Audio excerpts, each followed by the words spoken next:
Hello guys, good morning. चला तर मी आता निघाले मॉर्निंग वॉकला. कुठे तर मी चाललोय आता मसवायला. तर मी आता पोचले नदीपाशी. नदी तर फुल होऊन वाहत होती, तुम्हाला आवाजामधनं कळलं असेल. मग मी पोचलो धादमे बिग बाजार येथे दिवाळीचं सामान भरण्यासाठी मम्मी बरोबर. मम्मीला दुकानामध्ये सोडून मी आता चाललोय लाईट बिल भरायला. मग मी पोचलो प्रतापगंज पेठेत लाईट बिल भरायला. एवढं सकाळी गर्दी नसेल असं वाटलेलं, लय गर्दी होती. लाईट बिल भरलं आणि चला आता मी निघालोय मम्मीला पिक करायला. चला तर मग आता चाललो घरी. तिला डब्बा राहिलेला आणि आम्ही आता रिटर्न आलो. डब्बा आणि सामान घेऊन आम्ही पोचलो आता घरी.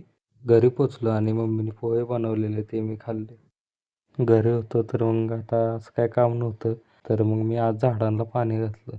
आणि तसं बी मम्मी रोजच पाणी घालते, तर म्हणलं आज आपण घालूया. आणि कशा आल्यात फुलं सांगा मला कमेंट करून. आज सुट्टी असल्यामुळे जेवलो आणि झोपलो. मम्मी म्हणाले आपल्याला मार्केटला जायचे, तर आम्ही पोचलो आता रविवार पेठेत आणि आम्हाला जायचं मच्छी मार्केटला. आम्ही पोचलो आता मार्केटला. मम्मीला सुकट घ्यायची होती. 9:30 वाजता जेवण केलं आणि मी आता चाललोय बाहेर. तर कसा वाटला आजचा ब्लॉग ते मला कमेंट करून नक्की सांगा आणि चॅनलला सबस्क्राईब करा.